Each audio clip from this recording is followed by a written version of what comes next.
കൊല്ലം ജില്ലയിലെ പാലരുവി വെള്ളച്ചാട്ടം അടച്ചു. ജലപാതത്തിൽ നീരൊഴുക്ക് ശക്തമായതിനെ തുടർന്നാണ് നടപടി. പാലരുവിയിലേക്കുള്ള റോഡിൽ 2 മരം കടപുഴകി വീണതും വെള്ളച്ചാട്ടം അടയാൻ കാരണമായി. കൊല്ലം തിരുമംഗലം ദേശീയപാതയിൽ ഗതാഗതം തടസ്സപ്പെട്ടെങ്കിലും അല്പസമയത്തിനകം പുനഃസ്ഥാപിച്ചു.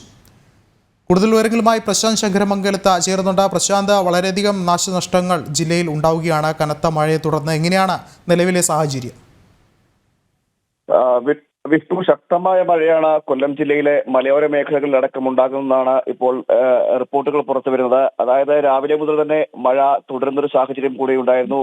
ഇതേ തുടർന്നാണ് ഈ ജലപാതത്തിൽ നീരൊഴുക്കുണ്ടാകുകയും ശക്തമായ നീരൊഴുക്കിനെ തുടർന്ന് പാലരുവി വെള്ളച്ചാട്ടം അടച്ചിടുന്ന സാഹചര്യങ്ങൾ ഉണ്ടാകുകയും ചെയ്തു. ഇനി ഒരു അറിയിപ്പ് ഉണ്ടാകുന്നവരെ സഞ്ചാരികൾക്ക് പ്രവേശനം ഉണ്ടാകില്ല എന്നാണ് അധികൃതർ അറിയിച്ചിരിക്കുന്നത്.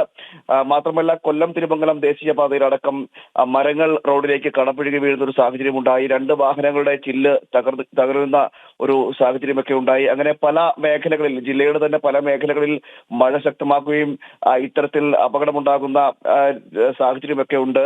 അതുപോലെ തന്നെ കൊല്ലം കടക്കൽ ഭാഗത്തും ഒരു വീടിന് മുകളിലേക്ക് മരം കടപുഴകി വീണു എന്നാണ് അറിയാൻ കഴിയുന്നത്. വീട് പൂർണ്ണമായും തകർന്നു എന്നടക്കമുള്ള വാർത്തകളും വരുന്നുണ്ട്. എന്തായാലും ശക്തമായ മഴ ഈ ജില്ലയിൽ തുടരുകയാണ്. വിവിധ സ്ഥലങ്ങളിൽ, അത് മലയോര മേഖലകളിലാണ് ഇപ്പോൾ നിലവിൽ ഏറ്റവും കൂടുതൽ മഴ ശക്തി പ്രാപിക്കുന്നതെന്നൊരു വിവരവും ലഭിക്കുന്നുണ്ട്. അതുകൊണ്ട് തന്നെ ജാഗ്രത പാലിക്കണമെന്ന നിർദ്ദേശമുണ്ട്. പലയിടങ്ങളിലായി ഇത്തരത്തിലുള്ള നാശനഷ്ടങ്ങൾ ഉണ്ടായിട്ടുണ്ടെങ്കിലും വലിയ തോതിലുള്ള നാശനഷ്ടം റിപ്പോർട്ട് ചെയ്തിട്ടുള്ളതായിട്ടുള്ള വാർത്തകളും ഇല്ല.